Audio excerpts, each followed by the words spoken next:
गांव के 4 दरिंदे उस नेक लड़की की इज्जत लूट रहे थे जो अनाथ थी।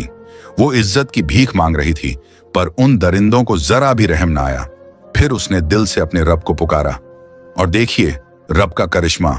जंगल से एक खौफनाक शेर दौड़ता हुआ आया, जैसे आसमान से बिजली उतर आई हो। उस शेर ने ऐसा इंसाफ किया कि देखने वालों की रूह कांप गई और सबकी आंखें फटी की फटी रह गईं। आइए आपको सुनाते हैं एक अनोखी दास्तान, एक यतीम लड़की और एक जंगली शेर की, जो शायद आपने पहले कभी ना सुनी होगी। गांव का नाम था नवाबा कलाम। न बहुत बड़ा न बहुत छोटा, यहां हर आदमी दूसरे का नाम हालचाल जानता था। इसी गांव के किनारे पर एक झरझर सा घर था। कच्ची ईंटों की दीवारें, सरकंडों की छत और दरवाजे पर लटकता एक साधारण सा पर्दा। उस घर में रहती थी एक बेवा औरत, जिसे सब हाजरा बीबी कहते थे। हाजरा के चेहरे पर उम्र से पहले उतर आई लकीरें साफ नजर आती थीं, मगर उसकी आंखें अब भी रोशन थीं। 5 बरस पहले उसका शौहर रहमत दीन इस दुनिया से रुखसत हो गया था। वही रहमत दीन जो खेतों में हल चलाते वक्त बैलों के साथ गाता था और शाम को घर लौटकर बेटी के बालों में प्यार से तेल लगाता था। उसकी मौत ने घर को सूना कर दिया, मगर हाजरा ने हार न मानी। कभी खेतों में कटाई, कभी बुआई, कभी गन्नों की छाल उतारने की मजदूरी। हाथ जख्मी होते, कमर टूटती, फिर भी उसने शिकवा जुबान पर न लाया। उसकी सारी दुनिया थी उसकी बेटी अलीना। नाम जैसा वैसा ही दिल, आंखें बड़ी बड़ी जिनमें शर्म और हया का अजीब सा इम्तिजाज था। वह जवानी की दहलीज पर थी, मगर दिल की मासूमियत अब भी बचपन जैसी। गांव की औरतें उसे देखकर कहती, हाजरा बीबी, रब ने तुम्हें सच्ची रहमत दी है। मर्द नजरें झुका लेते, क्योंकि उसके पास से पाकीज़गी की खुशबू आती थी। सुबह फज्र के बाद जब माँ बेटी चूल्हा जलाती तो आटे और गेहूं की खुशबू पूरे आंगन में फैल जाती। जब अलीना मस्जिद के पास वाले कुएं से पानी भरती तो दुपट्टे का एक कोना दांतों में दबा लेती, ताकि हाथ घड़ा उठाने के लिए खाली रहें। उसका चलना ऐसा होता जैसे गेहूं की बालियों में से कोई हल्की हवा गुजर गई हो। बच्चे उसके पास दौड़े चले आते, किसी को वह किशमिश दे देती, किसी के कान में परियों की कहानी सुना देती। गांव की बूढ़ी खाला सुगरा जब झुकी कमर सहलाते हुए निकलती तो अलीना दौड़कर उनके पांव दबाती और हंसकर कहती, खाला जी, आपकी दुआओं से ही तो घर में सलामती है। गांव वाले अलीना को सिर्फ पसंद ही नहीं करते थे, बल्कि उसे इज्जत का दर्जा देते थे। इमाम साहब जुमे के खुतबे में कहते, हया ईमान का हिस्सा है और इसका सबसे अच्छा नमूना अलीना है। औरतें उसे सिलाई कढ़ाई के नए तरीके सिखाती, लेकिन वो कहते हैं, जहां पेड़ों की छांव गहरी होती है वहीं कांटे भी उगते हैं, और यही कांटे अलीनाओं की जिंदगी का इम्तिहान बनने वाले थे। गांव में 3-4 आवारा लड़के थे, नाम राजू, सिकंदर, नासिर और बशीर। दिन भर चबूतरे पर बीड़ी के धुएं उड़ाते, राह चलती लड़कियों को छेड़ते और रात होते ही शराब पीकर चीखते चिल्लाते गाने गाते। उनकी आंखों में बेपरवाही, जुबान पर जहर और न ही दिल में खुदा का डर। राजू इनका सरदार था, लोमड़ी की तरह चालाक। सिकंदर भारी शरीर वाला मगर खोखला दिमाग। नासिर बातों का ढोंगी बाजीगर और बशीर सफा का मिजाज, नाम की तरह ही खूंखार। जब भी इनकी नजर अलीना पर पड़ती, उनके अंदर का दरिंदा जागने लगता और गंदी सोच हावी होने लगती। अलीना ने पहले तो इन्हें नजरअंदाज किया। हाजरा बीबी ने समझाया भी, बेटी नजरें नीची रखो, वे आवारा लड्ढाके हैं, उनके मुंह न लगना। एक दिन सिकंदर कुएं के पास आ खड़ा हुआ, जहां लड़कियां पानी भर रही थीं। उसने हंसकर कहा, अलीना, घड़ा भारी है, हम उठा दें? उसकी मुस्कान में मक्कारी थी और आवाज में खरास। अलीना का चेहरा सफेद पड़ गया। उसने दुपट्टे को सीने पर कसते हुए कहा, हम अपना घड़ा खुद उठा लेते हैं। दिन गुजरते गए।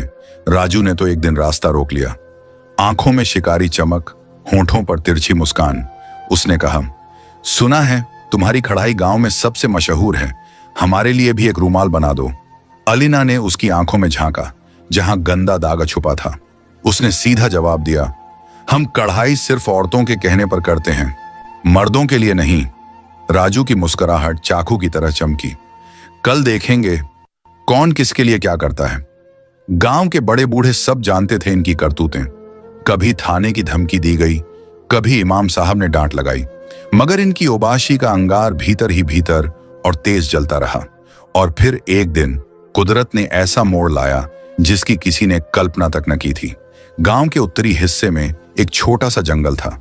जंगल से परे एक नदी बहती थी, पानी इतना साफ कि जैसे शीशा। अलीना अक्सर शाम ढलते उस जंगल में जाती, कभी चूल्हे के लिए लकड़ी चुनने, कभी मां की दवा के लिए नीम के पत्ते लेने। उस शाम आसमान पर काले बादल छाए हुए थे, परिंदे अपने घोंसलों को लौट रहे थे। अलीना टोकरा सिर पर रखकर जंगल की गहराइयों में जा रही थी। अचानक एक गहरी दर्दनाक कराह अलीना को सुनाई दी। उसके कदम थम गए। आवाज किसी बड़े जानवर की थी। दिल जोर से धड़का। झाड़ियों के बीच से भारी सांसों की आहट आ रही थी। अलीना ने डरते डरते 2 कदम बढ़ाए। जैसे ही उसने झादियों में झांका, सामने जो मंजर था उसने उसकी रूह तक हिला दी। वहां एक शेर पड़ा था, जख्मों से लथपथ। उसका पंजा कांटों के गुच्छे में बुरी तरह फंसा हुआ था, मगर उसके बावजूद उसकी शान ऐसी थी कि जंगल की हवा भी ठहर गई। अलीना का दिल कांपा। उसने आंखें बंद की, गहरी सांस ली और फिर उन्हें खोला, मानो फैसला करने जा रही हो। अलीना ने आसमान की तरफ देखा। या रब, तू मुहाफिज है, मेरी मदद कर। शेर ने सर उठाया। उसकी आंखें अलीना से मिली। 2 कहानियां हो जैसे एक भाषा में मिलकर बात करने लगी हों। उन आंखों में शुक्रिया भी था और बेबसी भी। अलीना ने डर पर काबू पाया और आगे बढ़ी। तू जख्मी है? उसकी नरम आवाज जंगल में गूंज गई। शेर ने सर झुकाकर जवाब दिया। अलीना ने दुपट्टे से पट्टा फाड़ा, पास के पेड़ से लकड़ी उठाई और धीरे धीरे आगे पहुंची। शेर की सांसों की गर्मी चेहरे पर लगी, लेकिन उसने गर्राया नहीं, बस आंखें झपकाईं और सिर एक तरफ कर लिया, जैसे कह रहा हो, तुम पर भरोसा है।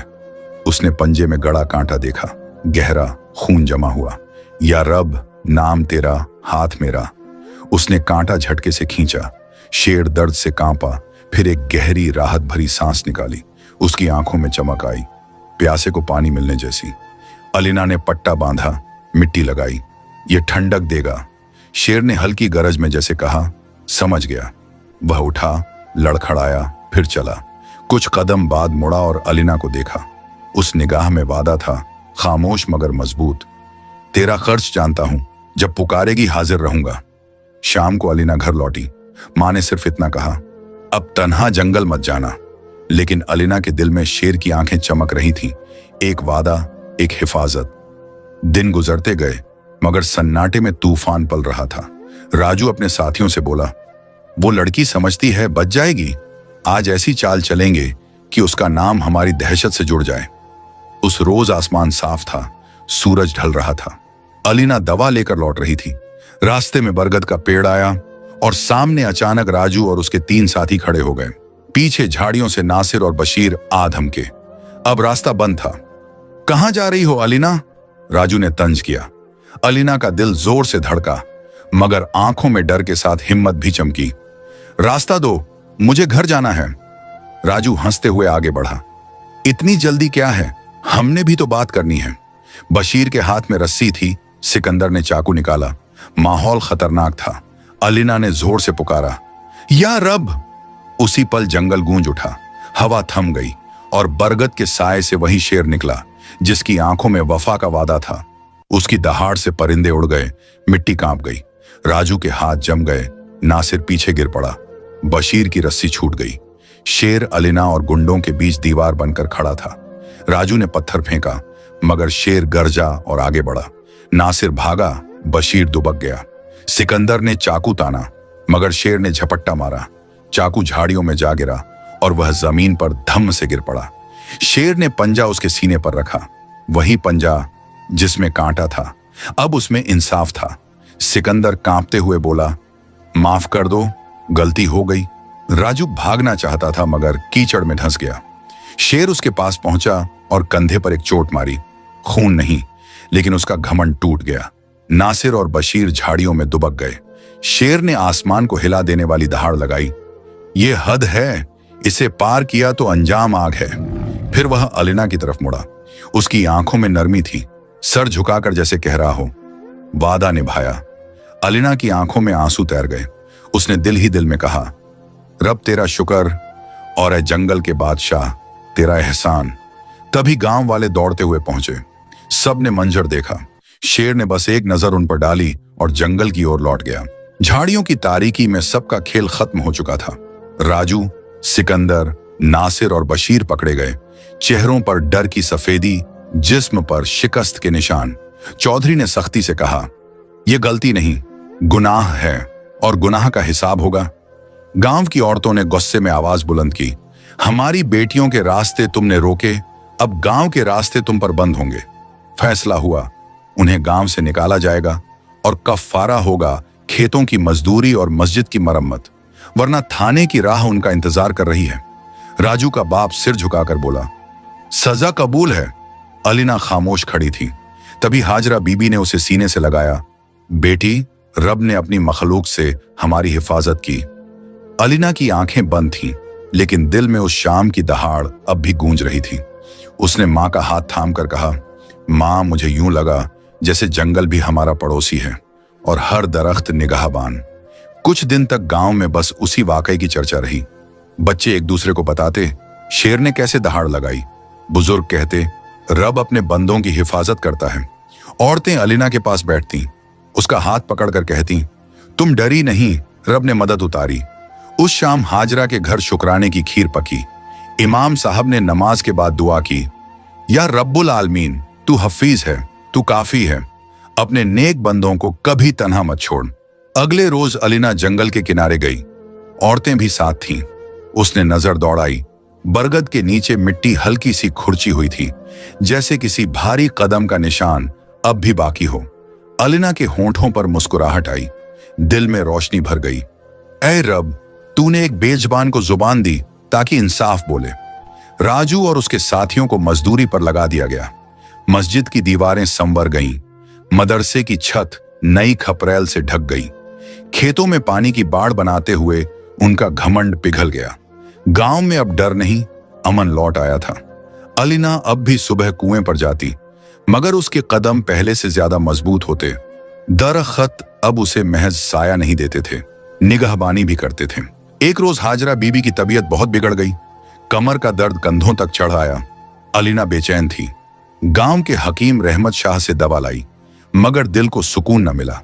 रात को सब सो गए तो वो चुपके से आंगन में निकल आई। आसमान पर तारे झिलमिला रहे थे। नीम की शाखें हवा में धीमे धीमे हिल रही थीं। उसने चादर ओढ़कर दोनों हाथ उठा दिए। या रब, मां मेरी सब कुछ है, उसकी तकलीफ मेरी जान से भारी है।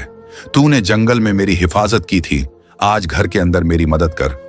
इतना कहा ही था कि नीम की टहनी से एक छोटा सा फल टूटकर उसके सामने गिरा। अलीना के होंठों पर हल्की मुस्कान आई, जैसे आसमान से जवाब उतर आया हो। सुबह होते ही हाजरा बीबी की हालत संभल गई। हकीम रहमत शाह ने कहा, दर्द अब कमजोर है, थोड़ी एहतियात रखोगी तो जल्द आराम मिलेगा। अलीना ने सजदा ए शुक्र अदा किया। उसे यकीन था उसकी दुआ में वही जंगल की सांस शामिल हो गई थी जिसने उसके लिए पहले भी हदें खींची थीं। कुछ दिन बाद की बात है। शाम का वक्त था। हाजरा बीबी चक्की पर बैठी धीरे धीरे सल्लवातें पड़ रही थीं और अलीना चबूतरे पर कढ़ाई कर रही थी। अचानक बच्चों की चीख गूंजी, शेर शेर! अलीना का हाथ ठहर गया। वह दरवाजे तक आई और वाकई सामने वही शेर था, जंगल की तरफ से आता हुआ। उसका कदम धीमा मगर वकार से भरा हुआ। धूप उसके अयाल पर सुनहरी धारियां बिखेर रही थी। गांव वाले सन्नाटे में खड़े रह गए। शेर ने चलते चलते एक पल ठहर कर गांव की तरफ देखा। नजर में एक खामोश सलाम था। फिर वो पलटा और जंगल की ओर बढ़ गया। अलीना की आंखें नम हो गईं। उसके होंठ बुदबुदाए, रब तेरा शुक्र, तूने हमें अपनी मखलूकों के जरिए अमन दिया। नाजरीन, उम्मीद करते हैं कि आज का वाकया आप सबको बहुत पसंद आया होगा। अगर आप मजीद ऐसी ही वाकयात सुनना चाहते हैं तो हमारे चैनल को जरूर सब्सक्राइब कर लें, ताकि मजीद आने वाले न्यू वाकयात सबसे पहले आप तक पहुंच सकें। अपना और अपने प्यारे लोगों का बहुत सा ख्याल रखिएगा। अल्लाह हाफिज।